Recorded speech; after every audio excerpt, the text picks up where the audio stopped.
ఒకప్పుడు ఏదన్నా వస్తువు తీసుకుంటే ఇమీడియట్గా తీసుకున్న నెక్స్ట్ మూమెంటే ఇన్స్టాల్ చేయించాలనిపిస్తుండే. కేటీఎం సర్వీస్ సెంటర్లు ఇప్పుడు కాదంటున్నారు ఇన్స్టాలేషన్, సాయంత్రం వరకు వెయిట్ చేయాలంటుండు, లేదంటే బండి పెట్టేసి పోమంటుండు. ఓవరాక్షన్ చేస్తాడు అనమాట. నేను ఇంటికి రాగానే అట్లా వచ్చేది. ఏం చేస్తున్నానా,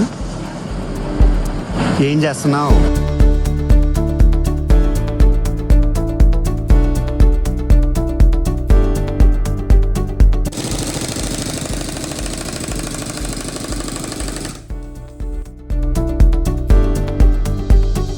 హాయ్ హలో నమస్తే, welcome back to my channel. మరో కొత్త రోజు కొత్త వ్లాగ్తో మళ్ళీ మేము ముందుకు వచ్చేసిన. ఈరోజు వ్లాగ్ చేయడానికి ఒక కారణం ఉంది. అదేంటంటే నేను రీసెంట్గా మాదాపూర్కి వెళ్ళినప్పుడు బ్రాస్ది చైన్ స్ప్రాకెట్ తీసుకున్న బైక్ కోసము. ఇప్పుడు వరకు నేను బైక్ పైన 15,063 కిలోమీటర్స్ తిరిగిన. సో ఇప్పుడు మార్పిద్దాం అనుకుంటున్నా. సో మార్పించేది ఏదో బ్రాస్ది వేయించుకుందాం అన్న ఉద్దేశంతో ఈ బ్రాస్ చైన్ స్ప్రాకెట్ అయితే తీసుకున్న. రోల్ ఉంది. సో దీని ఇన్స్టాలేషన్కి దీన్ని తీసుకొని కొంపల్లి సర్వీస్ సెంటర్కి వెళ్తున్నా. అక్కడికి వెళ్ళి ఈ ఇన్స్టాలేషన్ ప్రాసెస్ ఏందో నేను మీకు అక్కడ చూపిస్తా. అండ్ ఇది వేయించుకోవడం వల్ల ఏమేమి బెనిఫిట్స్ ఉన్నాయి అన్నది కూడా నేను అక్కడికి వెళ్ళాక మీతో చెప్తా. నేను సతాయించకు, తిను అన్నం తిను, ఓకేనా?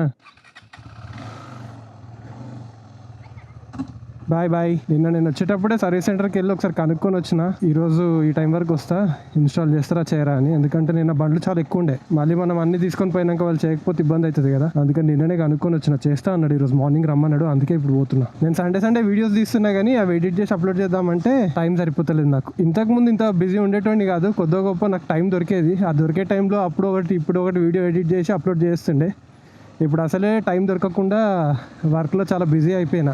దానివల్ల రెగ్యులర్గా వీడియోస్ రాలేకపోతున్నాయి. నేను ఆల్మోస్ట్ ఇది బ్రాస్ది చైన్ స్ప్రాకెట్ తీసుకొని కూడా అరౌండ్ 1 వీక్ పైన అయిపోయింది. 1 వీక్ తర్వాత ఇప్పుడు ఇన్స్టాలేషన్ చేపిస్తున్నా. ఒకప్పుడు ఏదన్నా వస్తువు తీసుకుంటే ఇమీడియట్గా తీసుకున్న నెక్స్ట్ మూమెంటే ఇన్స్టాల్ చేయించాలనిపిస్తుండే. ఇప్పుడు వస్తువు తీసుకొని పెట్టుకున్నా కానీ అది ఎప్పుడో టైం దొరికినప్పుడు ఇన్స్టాల్ చేయాల్సి వస్తుంది. ఇంకొన్ని పనులు కూడా చేయించాలనుకుంటున్నా బండికి. ఒకటి ఏంటంటే ఇది కొత్తగా ADV 390కి ఇక్కడ వచ్చే బోల్ట్, ఇప్పుడు క్యాప్ ఉంది కదా, ఈ క్యాప్ కింద ఒక బోల్ట్ ఉంటుంది. దానికి మధ్యలో హోల్ ఉందన్నమాట. ఆ హోల్ ఉంటే ఏంటంటే మనం ఇప్పుడు ఈ బైక్ ప్లేది మౌంట్ ఉంది కదా, ఆ హోల్లో ఒకటి బోల్ట్ లాంటిది వస్తుంది కైండ్ ఆఫ్. సో అది ఫిట్ అయిపోతుంది. అది ఫిట్ అయిపోతే ఈ డివైస్ ఇక్కడ ఫిట్ అయిపోతుంది. ఆ ఆప్షన్ కూడా ఉంది. ఇన్ కేస్ ఆ బోల్ట్ దీనికి వస్తుందంటే ఇది కూడా రీప్లేస్ చేపించేసి ఆ బోల్ట్ ఏం చేసుకుంటా. మెయిన్గా ఈ బ్రాస్ చైన్ స్ప్రాకెట్ వేయించడానికి 2 కారణాలు. ఒకటి ఏంటంటే కొంచెం చైన్లో నుంచి నాయిస్ అనేది వస్తుంది బాగా. బ్రాస్ చైన్ కిట్ అంత తొందరగా రస్ట్ రాదు. ఇప్పుడు నార్మల్గా మనం స్టాక్కి బండితో పాటు వస్తుంది కదా స్టాక్ చైన్ స్ప్రాకెట్, అది తొందరగా రస్ట్ వచ్చేస్తుంది మనం ఆయిల్ చేయకపోతే. ఏ చైన్ అయినా ప్రాపర్గా మెయింటెనెన్స్ అయితే చేయాలి, బ్రాస్ది కానీ ఐరన్ది కానీ. బట్ కొద్దిగా గొప్ప ఇది ఎప్పుడన్నా అటు ఇటు అయినా కానీ అంత తొందరగా అయితే రస్ట్ రాదు. బట్ మెయింటైన్ చేయకపోతే ఏదైనా ఖరాబ్ అవుతుంది. బండ్లు కొంచెం తక్కువ ఉన్నాయి అనుకో తొందరగా చేసి ఇచ్చేస్తారు, ఎక్కువ ఉన్నాయి అనుకో కొంచెం ఆగాలి. కానీ చూస్తుంటే బండ్లు ఎక్కువ ఉన్నట్టే అనిపిస్తుంది. 1 hour later. కేటీఎం సర్వీస్ సెంటర్లు ఇప్పుడు కాదంటున్నారు ఇన్స్టాలేషన్, సాయంత్రం వరకు వెయిట్ చేయాలంటుండు, లేదంటే బండి పెట్టేసి పోమంటుండు. ఇప్పుడు నేను బండి పెట్టిపోలేను, సాయంత్రం వరకు ఆగను కూడా లేను. నార్మల్గా నేను ఏ యాక్సెసరీ తీసుకున్నా ఎక్కువ మటుకు సాయి అని సర్వీస్ సెంటర్లో ఒక పర్సన్ ఉన్నాడు, మనోడితోనే ఇన్స్టాల్ చేయించేస్తా. కాల్ చేస్తే పొద్దున్న నుంచి స్విచ్ ఆఫ్ వస్తుంది యాక్చువల్గా మనోడికి. ఇప్పుడే మళ్ళీ కాల్ బ్యాక్ చేసి చెప్పిండు ఈవినింగ్ వరకు వస్తానా, ఈవినింగ్ ఇన్స్టాల్ చేస్తా అంటుండు. ఈ ఇంటికి వెళ్ళిపోయి ఈవినింగ్ వరకు వెయిట్ చేసి ఈవినింగ్ మనోడు వచ్చినాక ఇన్స్టాల్ చేయించేసుకుంటే అయిపోతుంది. ఇంట్లో నుంచి వెళ్ళేటప్పుడు అన్ని పనులు ఫటాఫట్ అయిపోవాలనుకుంటాం కానీ బయటికి వచ్చినాక అసలు అవుతుందా కాదా కూడా తెలియదు మనకి. ఒకసారి సాయికి కాల్ చేసి అడగాలి ఈ బోల్ట్ ఏదైతే ఉంటుందో కొత్త బండికి వచ్చే బోల్ట్ పాత బండికి వస్తుందో రాదు. ఒకవేళ వస్తుంది అనుకుంటే ఆ బోల్ట్ కూడా ఒకటి తీసుకొని రమ్మంటే అయిపోతుంది.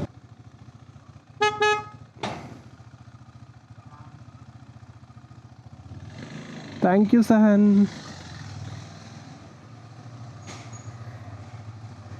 ఏమైందిరా, ఓవరాక్షన్ చేస్తాడు అనమాట. నేను ఇంటికి రాగానే అట్లా వచ్చేది. ఏం చేస్తున్నానా, ఏం చేస్తున్నావు? అగో పొద్దు నుంచి వెయిట్ చేస్తున్నా సాయి కాల్ కోసము. ఎప్పుడు కాల్ చేస్తే అప్పుడు వెళ్ళి ఇన్స్టాలేషన్ చేయించుకుని వద్దామని. ఈరోజు సర్వీస్ సెంటర్లో కొంచెం వెహికల్స్ ఎక్కువ ఉండి లేట్ అయిందంట. ఇప్పుడే కాల్ చేసిండు దగ్గరలో ఉన్న వాళ్ళ ఫ్రెండ్ గ్యారేజ్కి రమ్మని. చైన్ స్ప్రాకెట్ని తీసుకొని అక్కడికి వెళ్ళి ఇన్స్టాలేషన్ చేయించుకుని వద్దాము. అండ్ ఇన్స్టాలేషన్ ప్రాసెస్ కంప్లీట్ చేసుకుని వచ్చినాక నేను ఇది వేయించుకోవడం వల్ల ఏమేమి బెనిఫిట్స్ ఉన్నాయని నేను మీకు చెప్తాను. ఆల్రెడీ వర్క్ స్టార్ట్ చేసిండు సాయి. ఫస్ట్ రేర్ వీల్ ఇప్పేసుకొని రేర్ వీల్కి ఉన్న స్ప్రాకెట్ని ఫ్రంట్ స్ప్రాకెట్ని రెండింటిని కూడా విప్పుకున్న తర్వాత నేను ఏదైతే బ్రాస్ చైన్ స్ప్రాకెట్ తీసుకున్నానో అందులో ఉన్న స్ప్రాకెట్స్ చైన్ ఇవన్నీ కూడా మళ్ళీ రీఇన్స్టాల్ చేస్తాడు.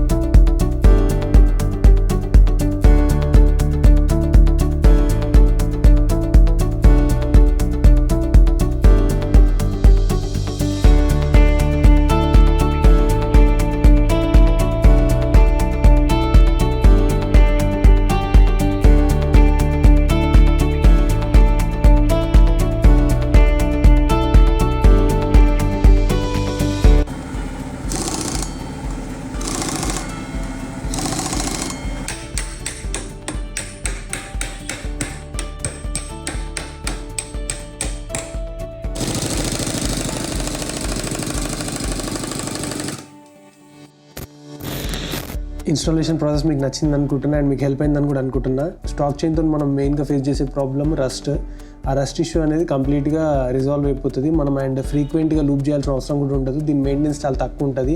అండ్ అంతేకాదు నేను నా బండిలో ఫేస్ చేసే ప్రాబ్లం ఏంటంటే నేను బండి నడిపించేటప్పుడు జర్క్స్ అనేవి బాగా వస్తాయి. సో ఇది వేయించుకోవడం వల్ల జర్క్స్ కూడా తగ్గుతాయి అండ్ సౌండ్ కూడా చాలా ఆల్మోస్ట్ తగ్గిపోతుంది ఈ బ్రాస్ చైన్స్ ప్రక్కన వేయించుకోవడం వల్ల. ఇట్లాంటి చాలా బెనిఫిట్స్ ఉన్నాయి. అండ్ ఈ వీడియో మీకు నచ్చింది అనుకుంటున్నా, మీకు హెల్ప్ అయిందని కూడా అనుకుంటున్నా. నచ్చితే వీడియోని లైక్ చేసి షేర్ చేయండి. వీడియోలో ఏం నచ్చిందో నాకు కింద కమెంట్ సెక్షన్లో కమెంట్ చేసి చెప్పండి. నా ఛానల్కి మీరు సబ్స్క్రైబ్ చేసుకొని బెల్ ఐకాన్ క్లిక్ చేసి పెట్టుకొని నేను ఎప్పుడే వీడియో పెట్టినా మీకు నోటిఫికేషన్ వస్తుంది. మళ్ళీ ఇలాంటి ఒక మంచి వీడియోతో మళ్ళీ మీ ముందుకు వస్తా. అంతవరకు see you, bye, take care.